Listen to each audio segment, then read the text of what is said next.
হে everyone, আসসালামু আলাইকুম। আশা করি সবাই ভালো আছেন। চলে আসলাম আরেকটি নতুন ভিডিও নিয়ে আপনাদের সকলের সামনে, এবং আজকের ভিডিওতে দেখব কিভাবে জিমেইল কম্পোজ করার সময় আমাদের ফাইলকে আমরা অ্যাটাচ করতে পারি, হোক সেটা গুগল ড্রাইভে, হোক সেটা আমাদের ফোন বা ল্যাপটপে। সো গাইস, যারা চ্যানেলটি এখন সাবস্ক্রাইব করেননি, দ্রুত চ্যানেলটিকে সাবস্ক্রাইব করে ফেলুন এবং চলুন দেরি না করে ভিডিও শুরু করা যাক। সো গাইস, আপনারা দেখতে পাচ্ছেন আমি আমার জিমেইল অ্যাকাউন্টে চলে আসছি এন্ড অলরেডি একটা আমাদের যে ইমেল, সেই ইমেলটা কম্পোজ করা শুরু করে দিয়েছি। তো কিভাবে ইমেল কম্পোজ করতে হয় সেটা তো আপনারা কম বেশি সবাই জানেন। প্রথমে আপনার একটা এই অ্যাড্রেস দিতে হয়, যে অ্যাড্রেসে আপনার মেইল পাঠাতে চান, then subject, body, etcetera etcetera যা যা প্রয়োজন সেগুলো দিতে হয়। তো সিম্পলি ধরুন আমি একটা ইমেল অ্যাড্রেস এখানে দিয়ে দিচ্ছি। আমি এই ইমেল অ্যাড্রেসটাই ধরুন আমি এখন মেইল করব, এন্ড সাবজেক্ট হচ্ছে টেস্ট মেল, এন্ড আমি এখান থেকে বডি দিয়ে দিই hi there, this is a test mail. So এটা হচ্ছে ধরুন আমাদের যে ইমেইলের রাইটিং পার্ট গুলো সেটা কমপ্লিট হয়ে গেল। দেন এখন আমরা যেটা করব সেটা হচ্ছে আমাদের ফাইল অ্যাটাচ করব। তো প্রথমে এখানে দেখতে পাচ্ছেন যে এখানে যে অপশনটা আছে অ্যাটাচ ফাইল, এখান থেকে আমরা ফাইল অ্যাটাচ করতে পারি। এন্ড এখানে যেটা আছে সেটা হচ্ছে আমরা লিংক ইনসার্ট করতে পারি টেক্সটের মাঝে। এন্ড এই পাশে যেটা দেখতে পাচ্ছেন সেটা হচ্ছে যে আমরা ফাইল ইনসার্ট করতে পারি আমাদের গুগল ড্রাইভ থেকে। তো গুগল ড্রাইভ থেকে কিভাবে ফাইল ইনসার্ট করতে হয় সেটা আমি এর আগেও ভিডিওতে দেখেছি এবং আজকেও দেখাবো, যাতে আপনাদের ঘুরে ফিরে একবার খুঁজে আগের ভিডিওতে যেতে না হয়। তো প্রথমে আমরা অ্যাটাচ ফাইলে আসি। তো সিম্পলি আমরা যখন কোনো একটা ফাইল অ্যাটাচ করব, তো এখানে সিম্পলি অ্যাটাচ ফাইলসে ক্লিক করব, এবং অ্যাটাচ ফাইলে ক্লিক করার পর আপনি এখান থেকে আসলে কি কি অ্যাটাচ করতে পারেন। তো সেটা হচ্ছে ধরুন এখান থেকে আমার এখানে কিছু পিডিএফ আছে, আমি এটা হাইড করে রাখছি পার্সোনাল ইনফরমেশনের জন্য। ধরুন আমি এখান থেকে নিউ ভলিউম এফ এ চলে গেলাম, এন্ড এখান থেকে এই অপশনটি চলে গেলাম। তো ধরুন এখানে কিছু ফোল্ডার দেখতে পাচ্ছেন এবং জিপ ফাইল দেখতে পাচ্ছেন।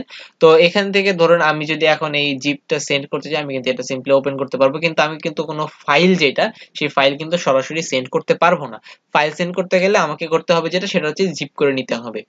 বা আমি যদি এখন চাই যে আমি ধরুন এটা থাম্বনেল সেন্ড করবো, জাস্ট একটা ইমেজ সেন্ড করবো, সিম্পলি আমি এখান থেকে ক্লিক করে যদি ওপেনে ক্লিক করি, তাহলে কিন্তু আমার ইমেজটা এখানে সেভ হয়ে যাবে। কিন্তু যদি আমি পুরো একটা ফাইল সেন্ড করতে চাই, যেমন ধরুন আমি এখানে আনআপলোডেড নামে যে ফাইল বা ফোল্ডারটা আছে, এটা হচ্ছে অ্যারাউন্ড 2.2 জিবির। এখন আমি যদি এটা ফুল সিলেক্ট করে সেন্ড করতে চাই, তাহলে কিন্তু আমাকে এটা জিপ করে নিতে হবে। আর আপনারা যেটা জানেন যে ইমেলে 25 এমবির বেশি কিন্তু ফাইল সেন্ড হয় না। তো 2 জিবির ফাইল কিভাবে সেন্ড করতে হয় সেটা নিয়ে আমি চ্যানেলে ভিডিও দিয়ে রেখেছি, সেটা আপনারা দেখে আসতে পারেন। আমি ভিডিও ডেসক্রিপশনে ইনশাআল্লাহ লিংক দিয়ে রাখার চেষ্টা করব, অথবা আই বাটনেও ইনশাআল্লাহ দিয়ে রাখার চেষ্টা করব যদি মনে থাকে। তো এখানে দেখতে পাচ্ছেন এভাবে কিন্তু আমরা যে কোনো ধরনের ফাইল ইনসার্ট করতে পারি, বা আমাদের যদি ওয়ার্ড ডকুমেন্ট থাকে সেটাও ইনসার্ট করতে পারি। সিম্পলি আমরা এখানে ওপেন দিয়ে দিলাম, এন্ড আমাদের যে ডেসক্রিপশন নামে ডকুমেন্টটা ছিল সেটাও ইনসার্ট হয়ে গেল। এখন আমরা যদি কোনো ড্রাইভ থেকে ফাইল ইনসার্ট করতে চাই, সিম্পলি এই ড্রাইভের আইকনে ক্লিক করব, এবং আপনার ড্রাইভে যদি কোনো ফাইল থেকে থাকে সেই ফাইলটা কিন্তু আপনার এখানে তারা শো করতেছে। তো ধরুন আমি এখান থেকে সিম্পলি এখানে ধরুন আমি এই যে জিপ ফাইলটা, এটা হচ্ছে 25 এমবির বেশি, তো আমি এখান থেকে সিম্পলি ড্রাইভ লিংকের মাধ্যমে নিয়ে নিব, বা এখান থেকে আরো কম কোনো ফাইল থাকলে সেটা নিয়ে আমি আপনাদের দেখাতে পারি। আচ্ছা, ধরুন আমি এখান থেকে শেয়ার উইথ মি বা আপলোডে গেলাম। আচ্ছা, আমার আপলোডে কোনো ফাইল নেই। ধরুন আমি এখান থেকে শেয়ার উইথ মি থেকে আমি এই পিডিএফটা সিলেক্ট করে নিলাম, এন্ড সিম্পলি এখান থেকে ইনসার্টে ক্লিক করলাম। তো এখানে ইনসার্টে ক্লিক করার পর এটা কিন্তু আমার অ্যাটাচমেন্ট হিসেবে ইনসার্ট হয়ে গেল, এটা কিন্তু লিংক হিসেবে ইনসার্ট হলো না। তবে আমি আবার একটা জিনিস দেখাই, সেটা হচ্ছে আমি যদি আবার সিম্পলি এখানে যাই রিসেন্টে, আমি সিম্পলি এখান থেকে এই পিডিএফটা সিলেক্ট করি, সিলেক্ট করে যদি আমি এখান থেকে ড্রাইভ লিংকে দেই, তাহলে কিন্তু এখান থেকে ড্রাইভ লিংকের মাধ্যমে ইনসার্ট হবে। তো আমাদের এখানে কিন্তু আর কিছুর প্রয়োজন নেই। তো এখান থেকে দেখতে পাচ্ছেন যে আমার এখানে যে পিডিএফটা সেটা সিলেক্ট হয়ে গেছে, এন্ড এখান থেকে আমি যে ছবিটা দিয়েছিলাম সেটাও সিলেক্ট হয়ে গেছে, এন্ড ডেসক্রিপশন যেটা সেটাও সিলেক্ট হয়ে গেছে। এখানে দেখতে পাচ্ছেন যে আমাদের কিন্তু অ্যাটাচ ফাইলের আইকনটা চেঞ্জ হয়ে গেছে, কারণ আমরা অলরেডি ফাইল কিন্তু এখানে অ্যাটাচ করে ফেলেছি।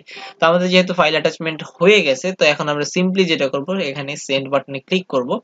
সেন্ড বাটনে ক্লিক করার পর আমাদের মেসেজ সেন্ড হয়ে গেছে, এবং আমরা যদি ভিউ মেসেজে ক্লিক করি, তাহলে দেখতে পারবো আমাদের যে তিনটা ফাইল, সেই তিনটা ফাইল কিন্তু চলে গেছে।